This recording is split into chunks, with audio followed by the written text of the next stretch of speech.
नमस्कार. टुडे समाचार न्यूजमध्ये सर्व प्रेक्षकांचं स्वागत आहे. मी अल्ताफ हुकमत मुलानी. मी तुम्हाला सतत वेगळे विषय, वेगळ्या चर्चा, ग्रामीण भागात काय घडतं आणि शहरात काय घडतं तुम्हाला सतत वेगळ्या पद्धतीने दाखवण्याचं काम करत आहे. धाराशिव जिल्ह्यातले 1 नंबर चॅनल आहे. या चॅनलचे व्ह्यूअर्स 5 कोटीपेक्षा अधिक व्ह्यूअर्स आहेत. आताच आमचं चॅनल सबस्क्राईब करा, लाईक करा, शेअर करा. मी आता ढाकणी या गावामध्ये पोहोचलेलो आहे. हे गाव लातूर जिल्ह्यातलं आहे. हे गाव तालुका लातूर आणि जिल्हा पण लातूरच आहे. आणि ढाकणी हे गाव आहे आणि या गावामध्ये इथं पोहोचलेलो होतो. एका शेतकऱ्याने आपल्याला फोन केलेला होता आणि त्यांना जे आहे ती बँक कोणतीच कर्ज देत नाही असं ते आपल्याला सांगत होते. तर आपण त्यांच्याशी जाणून घेणार आहेत नेमकं का बरं बँक कर्ज देत नाही, काय नाही, आपण थेट त्यांच्याशी जाणून घेणार आहे. काय नाव तुमचं? विक्रम बबरोहन जाधव. काय तुमचा विषय नेमकं काय? कर्जच कुठली बँक देत नाही. बरं, का बरं? आता काय कोण म्हणते शिबिल नाही म्हणून सोनं ठेवून शिबिल तयार केलं. शिबिल आता 1000 का काय ते झालंय, तरी बी काय कर्ज कोण देत नाही बँक कुठलीच. HDFC बँकेत गेलो, ॲक्सिस बँकेत गेलो, पुन्हा बँक ऑफ बडोदा, आमचं गाव दत्तक काय तिकडे गेलो. 2 वर्ष झाले मी फिरतो, कुठलंच कर्ज भेटत नाही आपल्याला. किती एकर शेत आहे तुम्हाला? 7 एकर जमीन आहे. मुलाच्या नावावर आहे 5.25 एकर आणि माझ्या नावावर आहे 2 एकर. 2 वर्ष झालं फिरतोय, म्हणजे शेतीचं काय व्हॅल्यू आहेच का नाही समजत नाही मला. आता म्हणजे शेतकऱ्याचं काही इज्जतच आहे कुठं का नाही तीच कळ नाही. म्हणजे नेमकं शेतकऱ्यानं करायचं काय? आता सध्या 5 एकर ऊस आहे. इथं मोटर जळाले, मोटर काढायची वरी भरायचं म्हणलं तर सुद्धा पैसा नाही. गेल्या वर्षी मुलीचं लग्न झालं, मग गेल्या वर्षीपासून मी म्हणतोय मला बँकेचं लोन द्या. गेल्या वर्षी बी डीपी जळाला, 6 वेळा डीपी जळाला. गेल्या वर्षी इथं ऊस लावलेला टोटल ऊस मोडून टाकला आणि डबल आता ऊस लावलाय. गेल्या वर्षीचाच उत्पन्न असतं तर मग माझी परिस्थिती आज अशी झाली कशाला असती. म्हणजे गेल्या वर्षी डीपी मुळे खास माझं कमीत कमी उत्पन्न किती बाबा, एक 5 लाखाचा घाटा झाला. म्हणजे एकरी समजा 40-45 टन बी ऊस म्हणलं तर 5.5 एकर मध्ये किती ऊस निघते.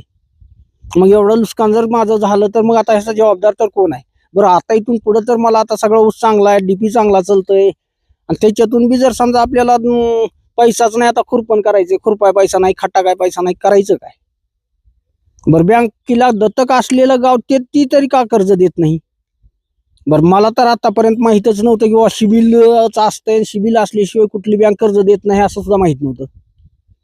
बरं, माझ्या 7/12वर बोजा कुठलाच नाही. जर बोजा असेल तर देऊ नका कर्ज. कुठलाच बोजा नसताना जर तुम्ही कर्ज देत नव्हतं तर मग बँक आहेत कशाला बरं? गाव दत्तक घेतलं कशासाठी? दत्तक गाव घ्यायचंच नाही ना मग आमचं. कुठली बँक आहे? बडोदा मुरुड. काय म्हणते ते बँकवाले? तिथं गेलं की कागद देतोय, वापस येतोय. कमीत कमी माझे 10,000 रुपयाच्या पुढे गेले नुसते फिरायलाच पैसे, किंवा आता कागद द्यायचे 4-8 दिवसात भेटते. आता कोटक बँकेत कागद दाखल केले, 3 महिने झाले नुसते हेलपाटेच हाणलो. ॲक्सिस बँकेत दाखल केले, तिथं 2-4 महिने हेलपाटेच हाणले. पुन्हा HDFC बँकेत हेलपाटेच हाणले. मग नेमकं जायचं कुठं आता? मग ती डोक्यात आलं बसले किंवा म्हणलं असं आहे, तुम्हाला बोलावं. एक जणाकडून नंबर घेतला तुमचा, पुन्हा फोन केलो मी तुम्हाला किंवा असं झालेलं आहे.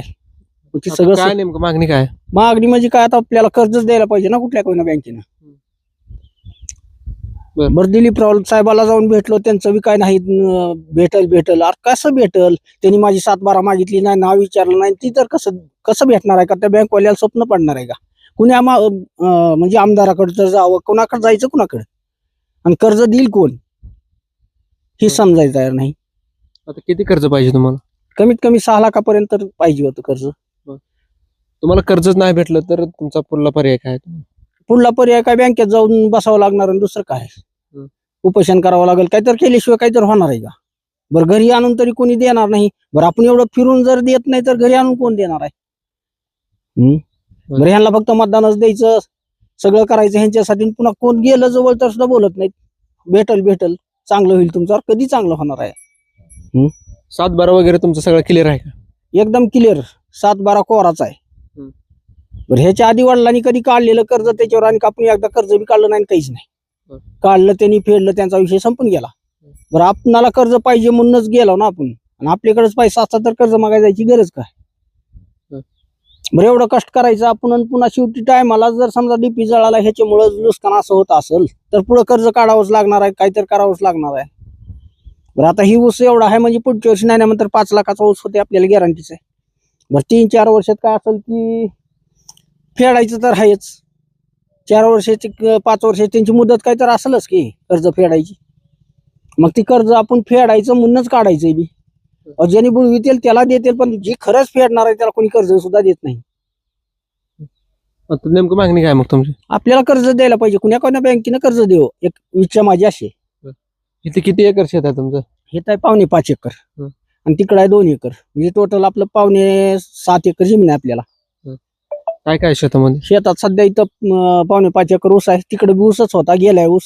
आणि डीपीनं 6 वेळेस डीपी जळाल्यामुळे तिथं त्या 2 एकर मध्ये मी 120 ते 30 टन ऊस काढतोय. पण 6 वेळेस डीपी जळाला, ह्या वर्षी 25 टन ऊस झालाय. मग कसं उत्पन्नात घाटा झाला की. बरं हिथं आपण ज्वारी पेरायची नाही, हरभरा पेरायचं, तर ते इथं बी आपण ऊसच लावला. डीपीनं 6 वेळेस जळाल्यामुळे इथला ऊस मोडून डबल ऊस लावावा लागला. म्हणजे त्याच्यात गहू निघाला नाही, ज्वारी निघाला नाही, काहीच नाही. चौकूनच घाटा आहे आपला. तुम्ही किती बँकेमध्ये फिरून आला? कमीत कमी 5-6 बँकेत गेलतो. सगळीकडे काय म्हणते? कोण म्हणतंय शिबिलच नाही, तर कोण म्हणतंय थोडं थांबा, बरं कागद घेते तर पुन्हा त्याला यारदारी हाणायला लावते, दुसरं काय. कमीत कमी आता 2 वर्ष झालं मी म्हणते बाबा कर्ज पाहिजे, कर्ज पाहिजे. आणि कमीत कमी 3 ते 4 वर्ष झालं आमचा डीपी साथ देत नव्हता. ह्या वर्षी साथ दिले, तर आता ह्या वर्षी आता खट्टा काय पैसा नाही, खुरपाय पैसा नाही, काय करायचं.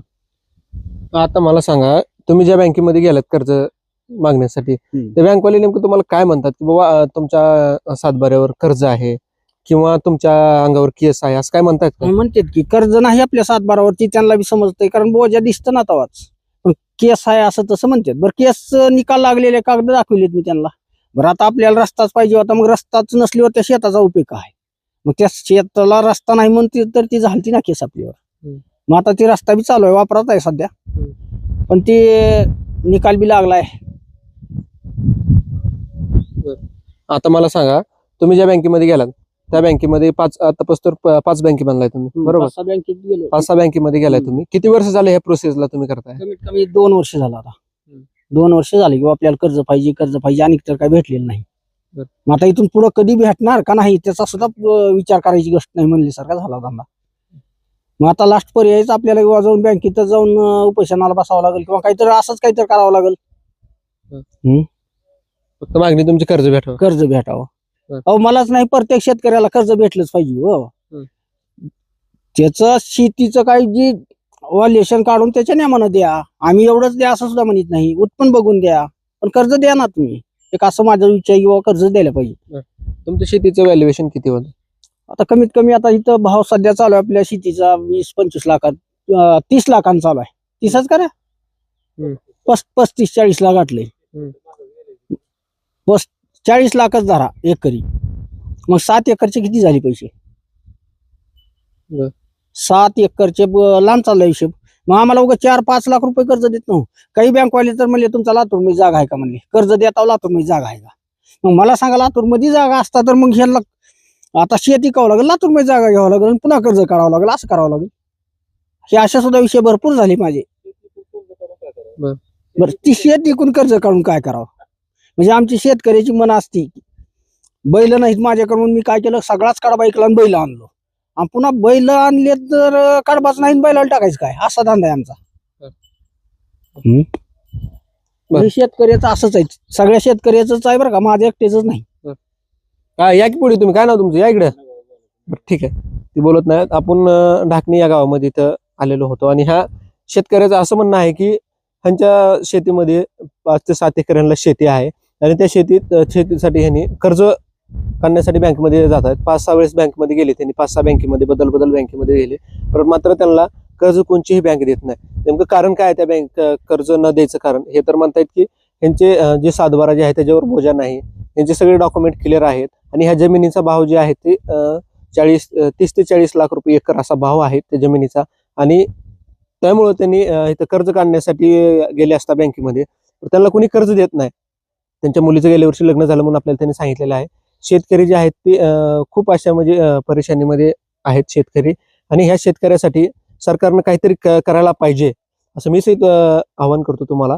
आणि मी हे शेतकरी आपल्यासोबत होते, आपण त्यांच्याशी जाणून घेतलेलं आहे की नेमकं त्यांनी जे बँकेमध्ये जात आहेत त्या बँकवाले त्यांना काय उत्तर देत आहेत, तर काय नाही, तर ते आपण त्यांच्याशी जाणून घेतलं. त्यांनी आपल्याला सगळा विषय सांगितलेला आहे, मी पूर्ण विषय दाखवलेला आहे. तुम्हाला कसा वाटला विषय नक्कीच कळवा. असे काही वेगळे विषय असतात खाली माझ्या स्क्रीनवर नंबर दिलेला आहे, त्या नंबरला तुम्ही थेट संपर्क करू शकता. ढाकणी, तालुका जिल्हा लातूर